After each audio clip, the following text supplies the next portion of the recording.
a 21-year-old American young man did something audacious. He planned to enter North Korea in 2016. Wanting to ring in the new year in the world's most closed, most mysterious country was indeed a bit wild, and Otto would come to regret this decision very, very deeply. Otto Frederick Warmbier was a bright young man who grew up in Wyoming, a small town in the state of Ohio. In fact, he graduated salutatorian, second in his class, from his high school in 2013 and had begun double majoring in economics and commerce at the University of Virginia. Furthermore, his achievements weren't limited to academics. He was also a socially active person.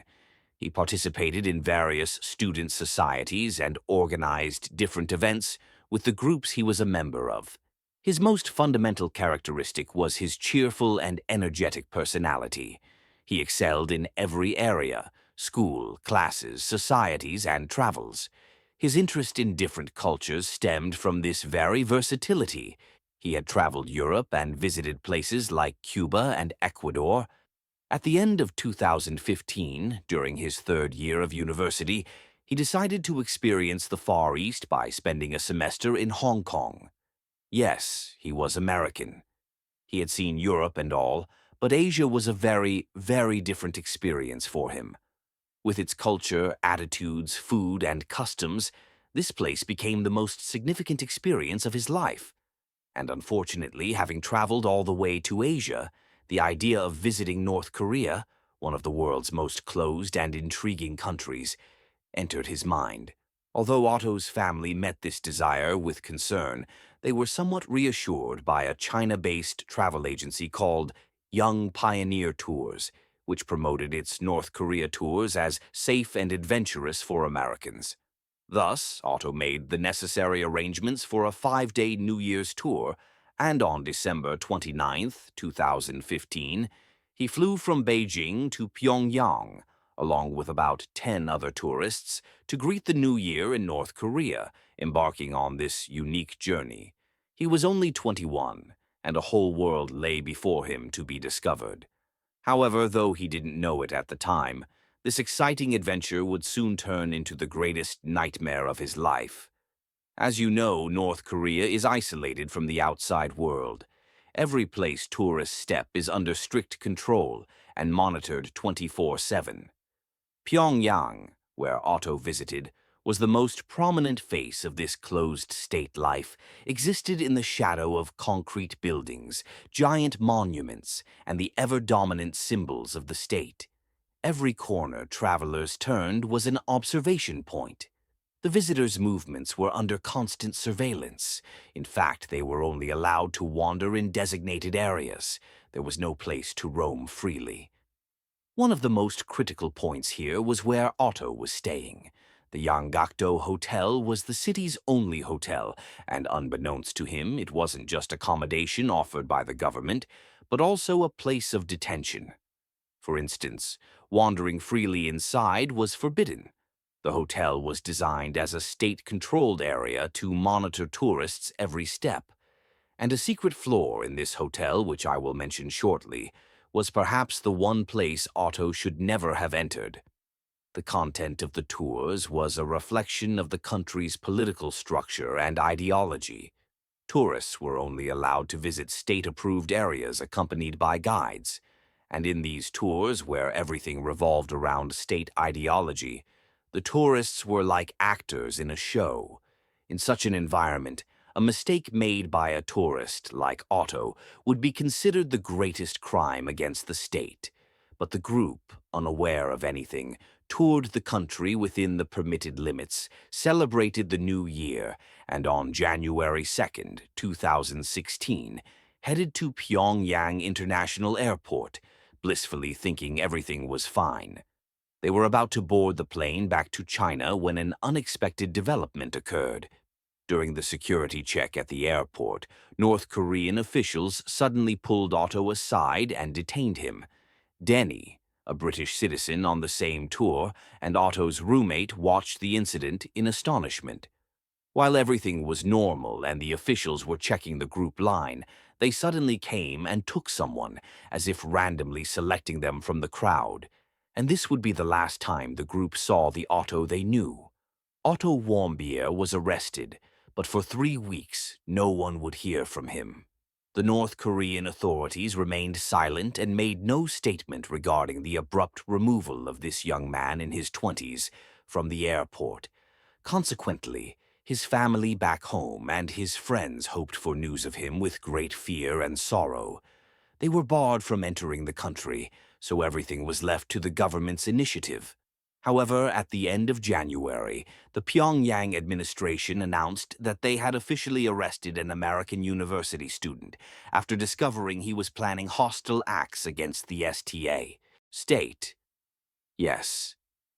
According to the government, this cheerful kid was an American agent preparing to commit an act against the state. And their justification?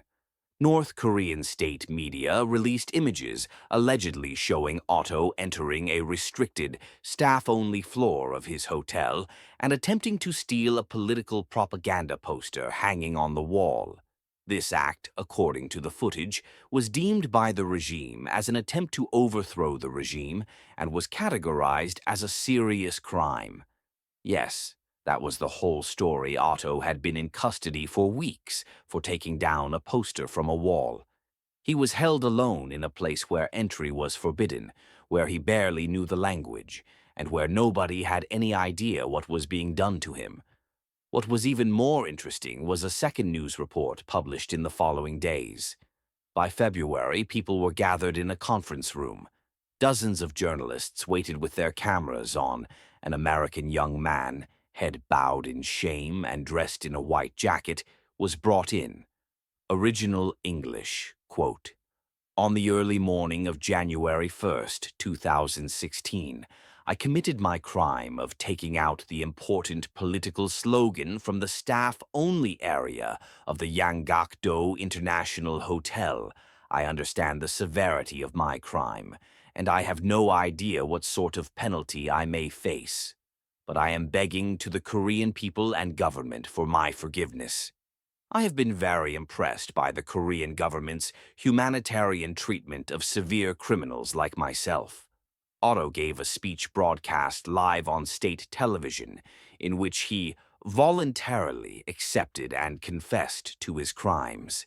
He was begging, asking for forgiveness, and doing so with expressions that seemed completely insincere. He didn't fit the criminal profile, frankly.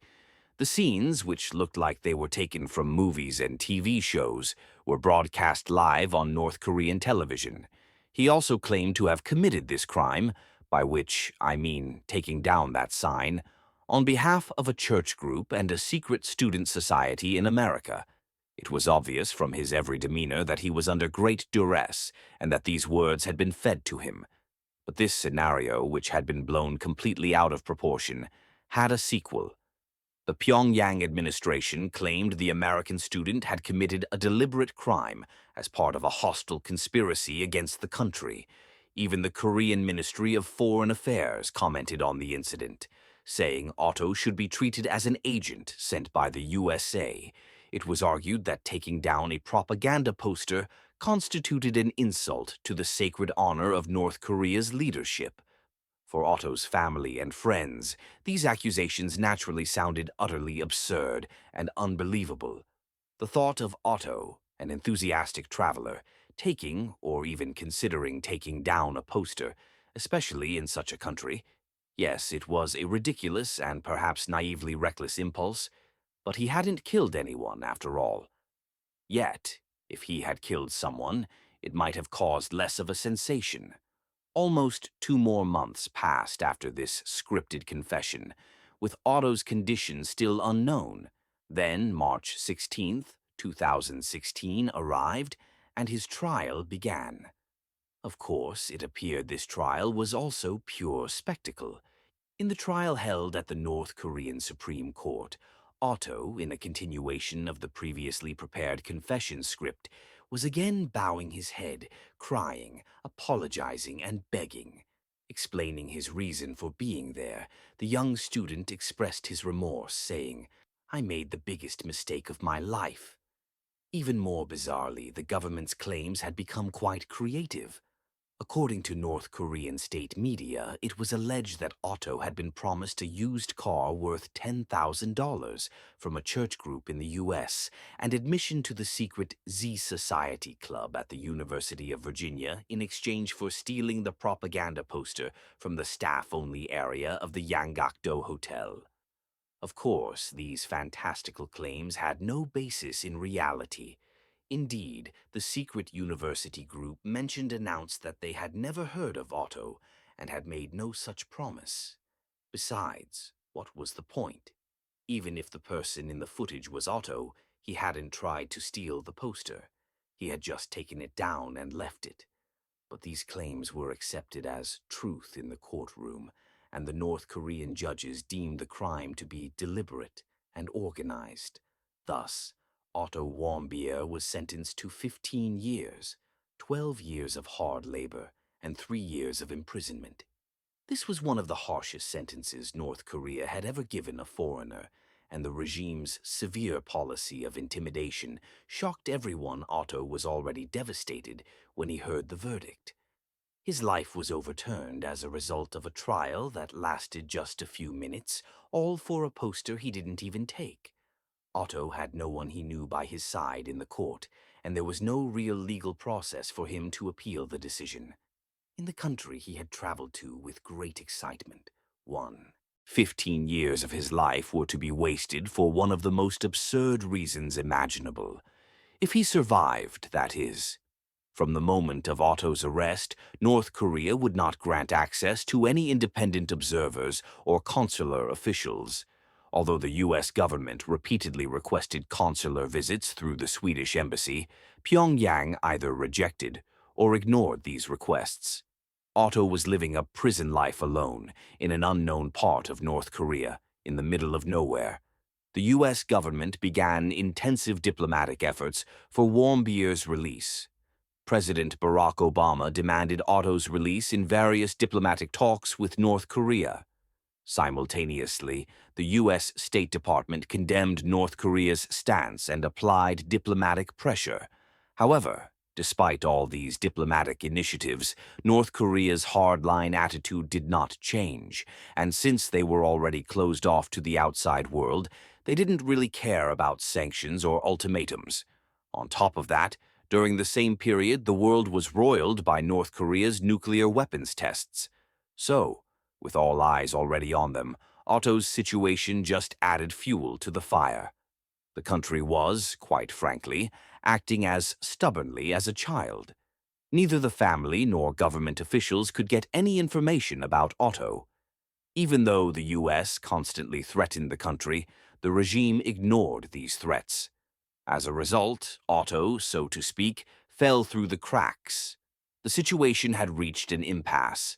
A young man's exciting trip in his 20s had turned into a chaotic international standoff.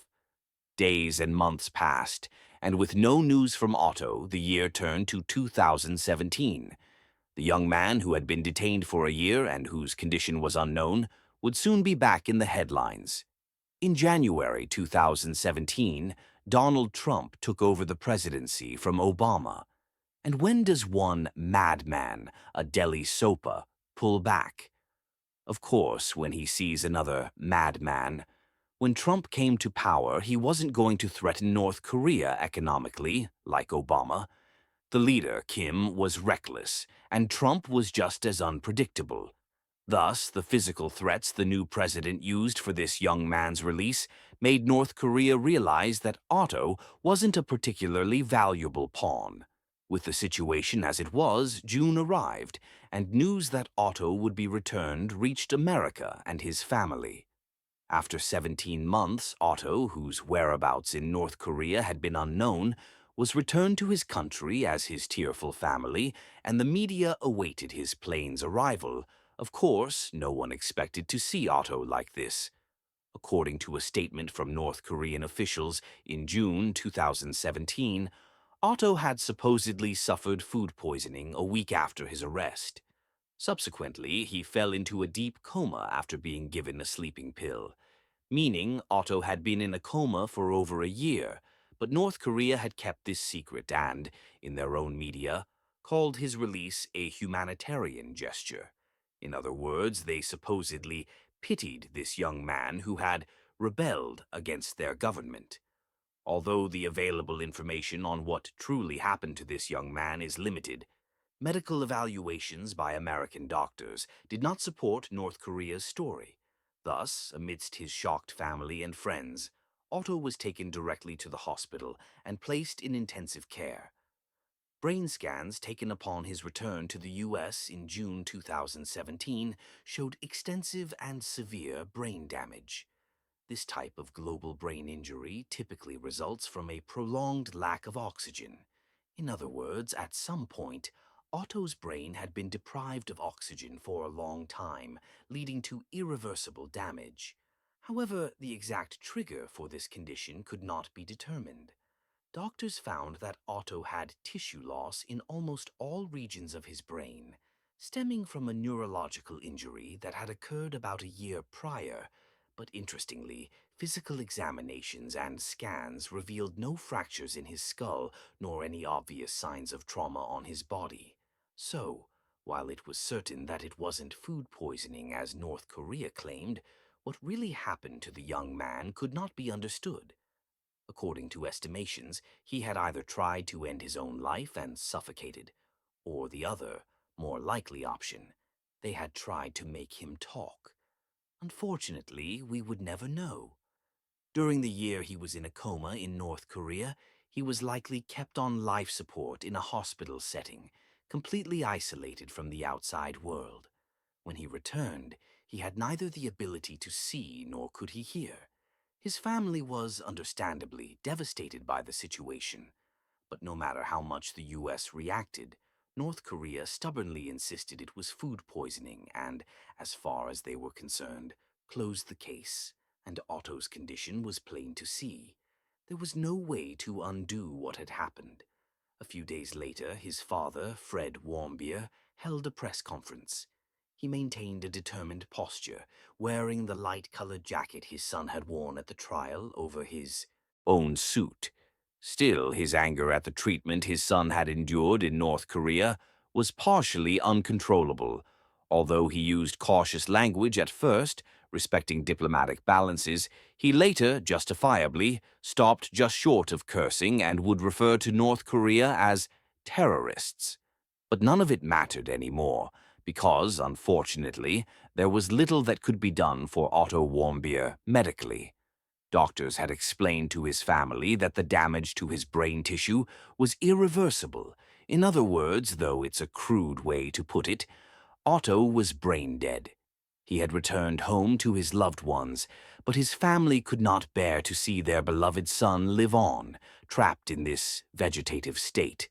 Thus, on June 19th, 2017, 6 days after his return, his family requested that Otto's life support be discontinued. And that afternoon, at 2:20 p.m., Otto Warmbier breathed his last, at least in his own homeland, in a hospital room in Cincinnati. The family didn't want it anyway, but doctors didn't think an autopsy would yield anything useful since he had been in a coma for a year. The forensic examination found no obvious evidence of torture on Otto's body, but the general consensus was that the treatment Otto had endured was intentional cruelty. Of course, Trump and Kim traded barbs in the media. A month after Otto's death, the U.S. even banned its citizens from tourist visits to North Korea, but the fire burns brightest where it falls. He was in his 20s, seeking adventure, and he chose to go to that country. It's unknown if the man in the camera footage was even him. Even if it was, perhaps those images were filmed later. But he had only taken a poster down from a wall and put it on the floor. That was his only crime, and what he endured in return, no one will ever know except for him and those who inflicted it. So what really happened to Otto? Was his selection at the airport random? Or did all this happen because he really took down that poster? As unlikely as it seems, was he truly an American agent? What happened to Otto after his arrest? Why did he fall into a coma? That's all from me for this week. I hope you enjoyed the video. If so, please don't forget that I do all the work on this channel by myself and can only continue with your likes and comments. I'm Bentropy. See you, and as always, take care until the next video. Yeah.